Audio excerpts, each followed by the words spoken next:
निवेदन करना चाहूँगा कि रेलवे आपकी संपत्ति है। आप जिस परीक्षा को देकर रेलवे की सेवा में जुड़ना चाहते हैं, आप रेलवे के भविष्य हैं। आप अपनी संपत्ति को संभाल के रखें। आपकी जो ग्रीवेंसेस, जो कंसर्न्स, जो पॉइंट्स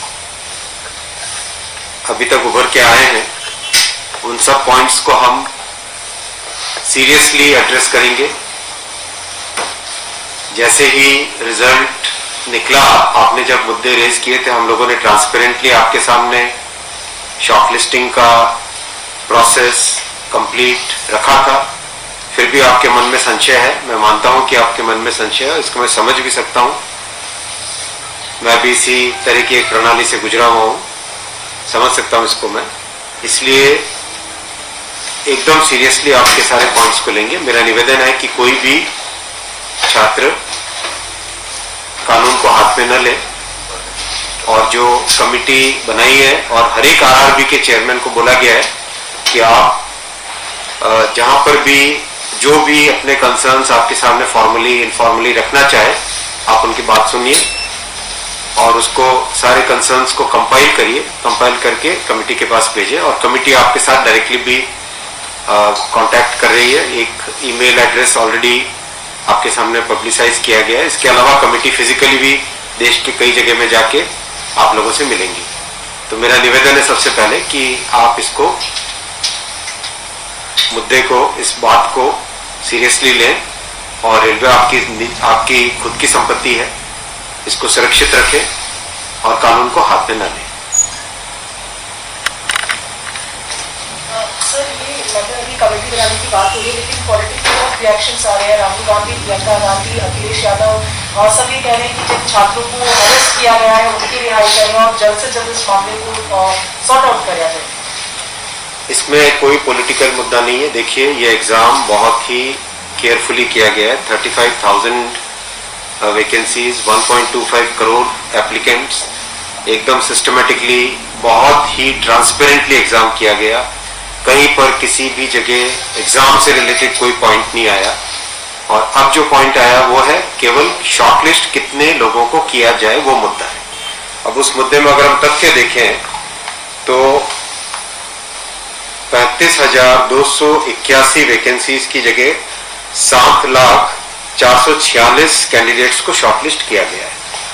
और स्वाभाविक है कि किसी भी कैंडिडेट को कानूनन हम रोक नहीं सकते कि एक से ज्यादा कैटेगरी में अप्लाई करें। तो नेचुरली जो स्टूडेंट्स का पॉइंट है कि आप यूनिक लीजिए, अगर यूनिक लेते तो ये संख्या एक्चुअल में कैटेगरी वाइज देखें तो ये संख्या 20 गुने से ज्यादा जाएगी। तो नोटिस में, एग्जाम की प्रक्रिया में, एग्जाम का जो नोटिस होता है वो बहुत सैंक्टिटी रखता है। एग्जाम की प्रक्रिया में अगर नोटिस में जो लिखा हुआ है उसके अगर बाहर जाए तो वो गलत होता है एक तरीके से। इसलिए अब इसको कैसे सॉल्व करना है उसका भी कोई ना कोई तरीका ऑलरेडी सोचा जा रहा है। किसी न किसी तरीके से सोचेंगे कि नोटिस एग्जाम की सैंक्टिटी भी खत्म ना हो और स्टूडेंट्स का जो ग्रीवेंस है वो भी सॉल्व हो, और जो लोग शॉर्टलिस्ट हो गए उनके अगेंस्ट उनको भी कोई दिक्कत ना हो। इस तरह का कोई एक बैलेंस करके निकालना पड़ेगा। सर, एक सवाल कुछ छात्रों की तरफ से मैं पूछना चाहूंगा। कई छात्र हमें लगातार सोशल मीडिया पे लिख के सवाल पूछ रहे हैं, अगर आपकी अनुमति हो तो। उन्हें ये कहा जा रहा है कि ग्रुप डी यानी लेवल 1 के पदों में सीबीटी क्यों लागू किया गया है, जबकि उसमें पेट और डीबी है। फिर सीबीटी ग्रुप क्यों है? दूसरा सवाल आप एक साथ चाहे इसका जवाब दे सकते हैं कि 2019 में आई नियुक्ति का पहला पेपर 2022 तक नहीं हुआ है, क्या 2024 तक होगा? जब एनटीपीसी में 20 गुना रिजल्ट कहा गया है तो 11 गुना क्यों दिया गया? एक ही विद्यार्थी का रिजल्ट 5 पोस्ट के लिए क्यों भरा गया? और तीसरा और आखिरी सवाल, 12वीं के पद के लिए 12वीं के बच्चों के साथ ग्रेजुएशन के बच्चों को बिठाया गया, क्या दोनों का स्तर समान है? नॉर्मलाइजेशन में 15-20 नंबर किस प्रक्रिया के तहत बढ़ाया घटाया जाता है? अगर आप छात्रों के सवाल जवाब दें सर, शायद उन्हें फायदा हो। आपने सारे प्रश्न पूछे, सारे महत्वपूर्ण प्रश्न हैं। मैं इन सारे प्रश्नों को एक एक करके लेता हूं। सबसे पहले लेवल 1 में 2 स्टेज एग्जाम क्यों? 1,25,00,000 के आसपास स्टूडेंट्स ने अप्लाई किया है। इतनी बड़ी संख्या में देश भर में अगर रिक्रूटमेंट करना है तो आपको एक लेवल के एग्जाम से, सिंगल एग्जाम से करना बहुत मुश्किल है। फिर भी हम इसको री एग्जामिन करेंगे। इतनी बड़ी संख्या में 1,25,00,000 कैंडिडेट्स अगर हो तो कैसे उनको एक साथ सेम तरीके से same level of hardness of question की, ये सब करना अति डिफिकल्ट है। आप सब इस प्रक्रिया से गुजर चुके हो, आप भी समझते होंगे। इसलिए इसके दो, एक प्रीलिम एग्जाम और उसके बाद में एक कंप्यूटर बेस्ड टेस्ट 2 इस तरह से करके किया गया। वो नोटिस में लिखा गया था कि अगर जरूरत पड़ी, अगर परिस्थिति हुई तो उसके 2 लेवल किए जाएंगे। पहला ये। दूसरा आपका प्रश्न कि 10+2 में ग्रेजुएट्स को कैसे अलाउ करें। देखिए, किसी भी एग्जाम में मिनिमम क्वालिफिकेशन का स्टैंडर्ड होता है, मैक्सिमम क्वालिफिकेशन का नहीं होता है कभी भी। ये कानूनन कॉन्स्टिट्यूशनल व्यवस्था में हम लोग काम कर रहे हैं। कॉन्स्टिट्यूशनल व्यवस्था के हिसाब से हम मिनिमम प्रिस्क्राइब कर सकते हैं, मैक्सिमम प्रिस्क्राइब नहीं कर सकते। तो 10+2 के लिए जो क्वालिफिकेशन वाला स्केल है, उसमें अगर ग्रेजुएट बैठे हैं तो उसको रोकने का हमें कोई अधिकार नहीं है, किसी को कोई अधिकार नहीं है। अगर कोई नया इसके बारे में कोई नया न्यायपालिका की तरफ से कोई चीज आती तो अलग बात है, लेकिन हमारे पास कोई अधिकार नहीं है इसका। दूसरा विषय था ये। तीसरा विषय आपने रखा समय का। देखिए, शुरू में इसके लिए जो इस एग्जाम को कंडक्ट करने के लिए एप्लीकेशंस आई, दोनों के दोनों एग्जाम्स में 1 करोड़ से ज्यादा एप्लीकेशंस आई। 1 करोड़ से एप्लीकेशन ज्यादा आई तो जो एग्जामिनेशन कंडक्ट करने के लिए एजेंसी हमको हायर करनी थी, उसको हायर करने में टाइम लगा, 6 महीने से ज्यादा लगा।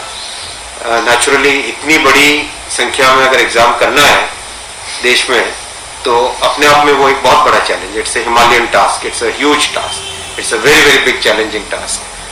तो एजेंसी को सेलेक्ट किया गया। सेलेक्ट करते करते कोरोना आ गया। कोरोना के फेज में देरी हुई, लेकिन फिर भी डिस्पाइट कोरोना तुरंत दिसंबर 2020 में एग्जाम की प्रोसेस चालू हुई और despite second wave of corona फिर भी एग्जाम किया गया with all the precautions, all the safety things करके इसको लाए। जो दूसरा वाला ग्रुप बी का एग्जाम है उसमें कैप में चले गए थे बच्चे, क्योंकि करीब 5 लाख के आसपास एप्लीकेशंस ऐसी थी जिसमें फोटोग्राफ प्रॉपरली मैच नहीं हो रहा था। तो नेचुरली अगर एप्लीकेशन में फोटोग्राफ मैच नहीं हो तो उसको आप एग्जाम में कैसे लोगे, तो वो विषय आया था। तो उस विषय के कारण लोग कैप में गए थे। एडमिनिस्ट्रेटिव ट्रिब्यूनल ने जैसे ही उसका समाधान किया, फैसला किया, उसके फैसले के तुरंत बाद में हम लोगों ने एग्जाम के प्रोसेस को आगे किया, कोई उसमें देरी नहीं की। और हमारा देखिए, हमारी सरकार, प्रधानमंत्री श्री नरेंद्र मोदी जी का इंटेंट हमेशा है कि मैक्सिमाइज करना है रोजगार को। इसीलिए आप देखिए इतनी बड़ी संख्या में, यानी रेलवे में 1,40,000 टोटल, 1,05,000 ग्रुप डी की कैटेगरी में, लेवल 1 की कैटेगरी में, और लेवल 2 से लेवल 6 की कैटेगरी में 35,000 कैंडिडेट्स वैकेंसीज। 1,40,000 की वैकेंसीज लाना कोई छोटी बात नहीं है, बहुत बड़ी बात है। फिर आपका चौथा पॉइंट आप देखिए, ज्यादा से ज्यादा कैंडिडेट्स को फर्स्ट स्टेज से सेकंड स्टेज में जाने का मौका मिले, इसके लिए 2015 तक हमेशा प्रिलिमिनरी एग्जाम जो होता था, फर्स्ट स्टेज होता था, उससे 10 गुना लिए जाते थे, केवल 10 गुना लिए जाते थे। 2015 के बाद में पहले ही संख्या बढ़ा के 15 गुना कर दी गई, जिससे कि ज्यादा से ज्यादा कैंडिडेट्स को मेन एग्जाम के लिए जाने का मौका मिले। और 2019 में इस संख्या को 20 गुना किया गया, ताकि ज्यादा से ज्यादा लोगों को अवसर मिले, ज्यादा से ज्यादा लोग, क्योंकि फर्स्ट स्टेज जो प्रिलिमिनरी एग्जाम इतना बड़ा नंबर है कि उस नंबर में हो सकता है कुछ बाय चांस उस दिन तबीयत ठीक नहीं हो, कोई दूसरा कारण हो, समय पे पहुंच नहीं पाए, कोई भी कारण से मिस कर गया, तो मैक्सिमम लोगों को हमें चांस देने का इंटेंट है। इसी इंटेंट के कारण 20 गुना किया गया। जो 10 गुना था 2015 से पहले, उसको 20 गुना किया गया 2019 में। तो ये प्रो स्टूडेंट्स, प्रो कैंडिडेट्स वाली अप्रोच है हमारी, और हमारी इंटेंट एकदम नेक नियति से काम कर रहे हैं, सच्चाई से काम कर रहे हैं। देखिए, कोई भी कहीं भी एक भी जगह से कहीं कोई पेपर लीक होने की बात नहीं है, कहीं पे कोई एग्जाम के मैनिपुलेशन की बात नहीं है।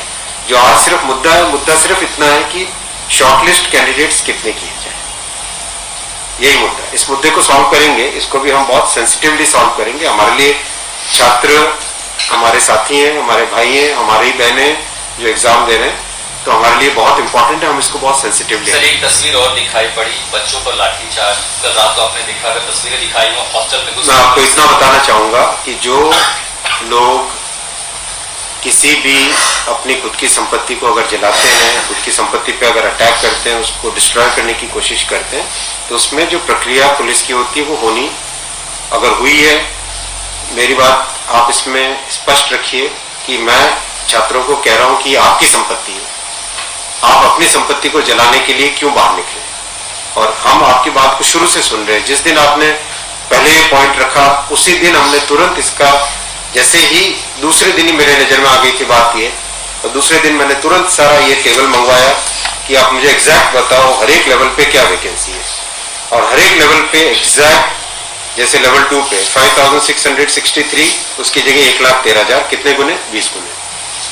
लेवल 3 पे 4,940, उसके अगेंस्ट कितने शॉर्टलिस्टेड? 98,833, 20 गुने। तो जो नोटिस के अंदर प्रक्रिया एग्जैक्टली उसके हिसाब से किया, हर एक पे level 2, level 3, level 4, level 5, level 6, हर एक पे एग्जैक्टली 20 टाइम्स किया गया। इश्यू वो नहीं, इश्यू डुप्लीकेट नहीं, इश्यू यूनिक वाली बात आ गई। अब वो मुद्दा उनका है, क्योंकि इसलिए मुद्दा आ रहा है कि जिन लोगों ने तैयारी कर ली है उनको लगता है कि हमें एक बार और चांस मिल जाए, इसीलिए हम इसको बहुत सेंसिटिवली हैंडल